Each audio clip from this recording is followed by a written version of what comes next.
And let me be clear too. We talk a lot about fixing the defense, but what does that actually look like? This is probably going to be a 2-year rebuild, respectfully. It's probably going to be a 2-year rebuild. You don't just flush the pieces down the toilet without actually having proper replacements and waiting in the wings, so to speak. This stuff that is going to take free agency and it's going to take the draft. I think something that the Bengals can do to help this defense immediately is add another pass rusher. Mm-hmm. If you're planning to keep Trey Hendrickson, which you should be planning to keep Trey Hendrickson in the fold, add another pass rusher, right? Add another pass rusher to help, keep this thing afloat, generate more pressure on the quarterback position. Then what you could do is you could add a veteran cornerback. Doesn't mean it has to be the most high price guy, but just a guy that maybe didn't work out somewhere, but has talent. Maybe you add one or two of those guys. Probably just add one guy, right? You review the safety position and you say, do you think you can build with Jordan Battle? I think you can. Do you think you could build with Geno Stone? That's up for the front office. That's up for the coaching staff to sort of figure that out. If not, you get someone in there. Ideally, you want a veteran in there, someone that actually has some skin in the game. Luckily for you, there's a guy sitting out there named Javon Holland that's going to be available.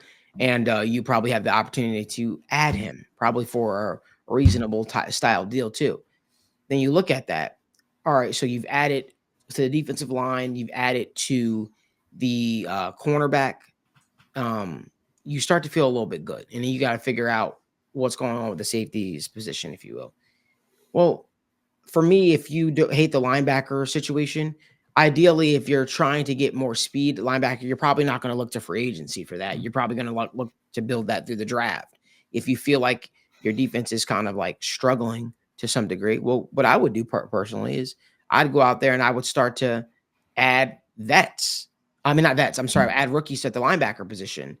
And then when those contracts start to come center focus, maybe if you develop those guys can step into that role. To me, that's the easiest way, the easiest path to fixing this defense. To me, I'm picking up a veteran edge rusher or I'm drafting an edge rusher, depending on who's on the board. If a Mason Graham is there, my eyes get even wide because then you get the opportunity to pair Mason Graham up with Chris Jenkins, and they played together at Michigan. But for me, I think the Bengals' biggest issue is trying to get more bodies on the quarterback. That's just my thought process. I think that's a quick fix. I think the defensive line is going to be the biggest focus this offseason, and as it should be. I think everything else, you could take it as you will. But I think if you're looking for a philosophy to sort of fix this Bengals defense, that's what I would offer up. I see a lot of people commenting a lot of stuff in the group chat about Miles Murphy. We had players like Miles Murphy, no so good. Sheldon Rankins is a bust. Somebody said, honestly, I feel like our defensive room could be competent if we had a legit pass rush outside. I agree. I think pass rush will always shine if you have, pass rushers that are making life difficult for the quarterback. So I think we're all in agreement here, right? Pass rush is probably an area of focus the Bengals need to focus on this offseason and see if they can do some things to sort of help Trey Hendrickson while also helping the guys in the back end. Because I think the guys in the back end look terrible because of the lack of a pass rush. Yeah. You can hope and pray for guys to develop and do something all you want, but you got to be able to put numbers on the board. And I saw someone say he thinks that, I don't know where the comment went, but it was basically saying that Marion Hobby, there it is. Hobby is hurting the development of Jenkins, Osai, and Murphy. I think Murphy needs to be more consistent, and that's just my thought process. I think Osai took a while, but he was always going to be a project player. You were always picking him for potential and what he could be. For Jenkins, I think Jenkins showed a lot of flashes, especially for a rookie. That's going to happen, especially on the interior of the defensive line. So Benjamin Mumphrey says Abdul Carter. Yes. Daniel, you want to talk about him? I know that's your guy. Yeah, I think this is the dream, and this is, as we get more into draft season, I'm excited to talk about this. I think for me, when I look at this edge class, it really is Abdul Carter at the highest, and I think this dude is a top 8 talent. I'm taking him, potentially even top 6. I think there is a drop-off, and for me, it's this next group of guys I feel like are solid, but they're not superstars. Like, you got the Nick Scorton of the world, you got James Pierce, you got Shamar Stewart, you got a lot of these guys who are here. And I just think that there's this range of guys, and this depends on where the Bengals pick. I think that when you look at this edge class, Abdul Carter, in my opinion, is just on a whole nother tier because this dude is an athletic freak. And not only is he an athletic freak, like some of these other guys, that are, Princely from Ole Miss, um, he has the tools and he's got the film to back it up, right? He's not just a guy who wins around the edge. He's got great hands. He's got great play strength. And even for me, it's also when I look at edge, I want somebody who can get to the backside runs. I want somebody who's hyper athletic enough to chase down a running back, chase down a quarterback. And this dude also just doesn't give up. I watched that Oregon game, and this dude is constantly in, around the ball. And for me, that's what I want to see out of edge rusher. He's got the athleticism to where I say, hey, he steps onto this Bengals team and he is immediately the most athletic pass rusher the Bengals have, including Trey Hendrickson.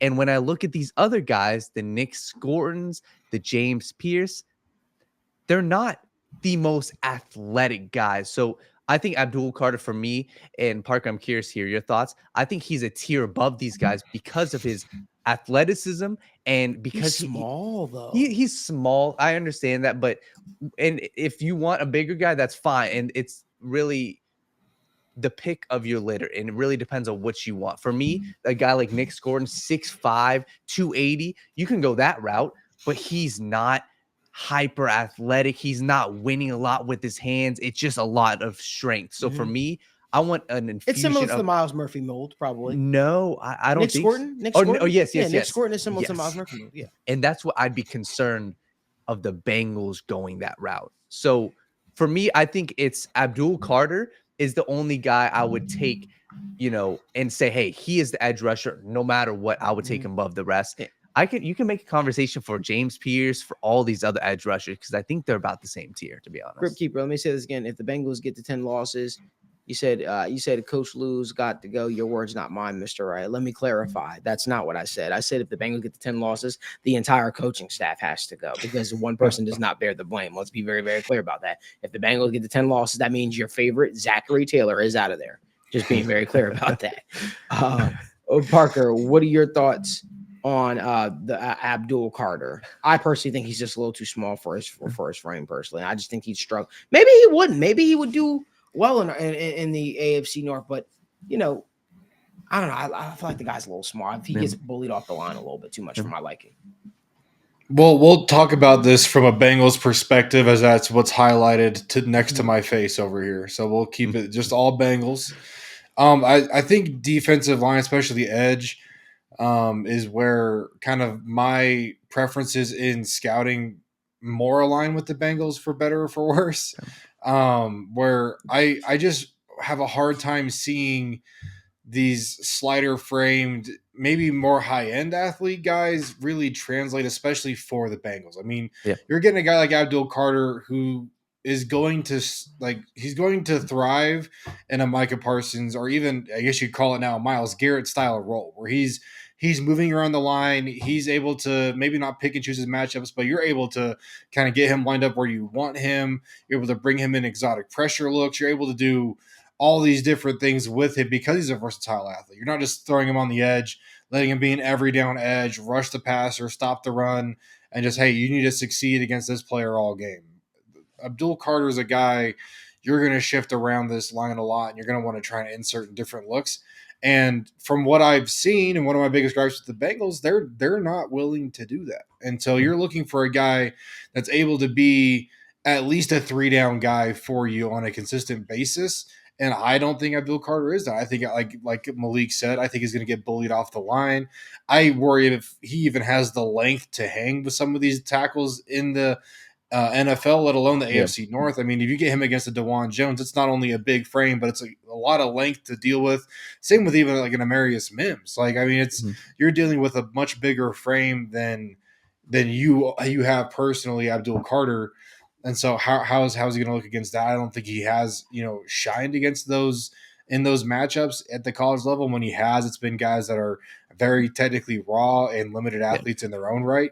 And so I have Abdul Carter high on my edge board, but I like some of these other guys a lot better. And like Daniel said, one of the things I look for, I don't think it's necessarily an athletic trait, it's more of a want to thing for me, but I'm looking for these edge guys that, yeah, you're able to get after the passer, you're able to win with your hands, but you're also able to chase down plays from the backside, not because you're a crazy athlete, you can just burst there, you can get there, but because you have the motor with when they get stuck on the front side, they're making those reads, you're still chasing the play down. And I feel like that's really what the Bengals are lacking right now in their room. And that's why I mean, I'm personally a big fan.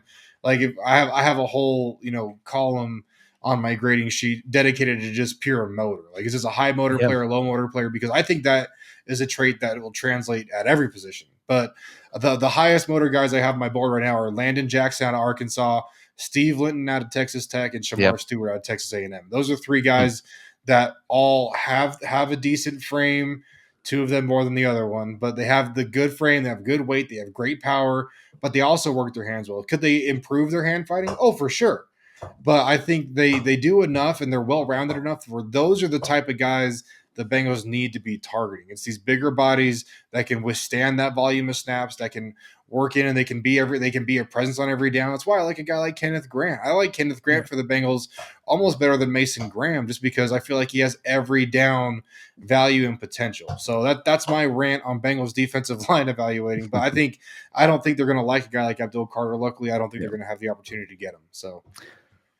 No, for sure. And I agree. And I think that just as we'll get more into this draft conversation, there are a lot of edge in this round 1 to round 2 that kind of fit that mold. And like you got a lot of these dudes and they put up production. And you see in a lot of these mock drafts as you enter round 2, you still got 4 or 5, dudes that when you look at, holy shit, this guy, from Boston College, Donovan Ezaraku, he's got 16 sacks on the season. These dudes have put out production. Round 1, I'm just going to be curious. I think you're right. And Nick Scorton is really the guy that fits the Bengals mold round 1. And I think it'll be the Nick Scorton, James Pierce conversation, as well as maybe a Michael Williams. But I think that's what they'll also have their pick of between those guys. And those two dudes, Nick Scorton and James Pierce, extremely productive this season. I think they'll both be available. I think the Bengals will end up picking around like 16th, to be honest.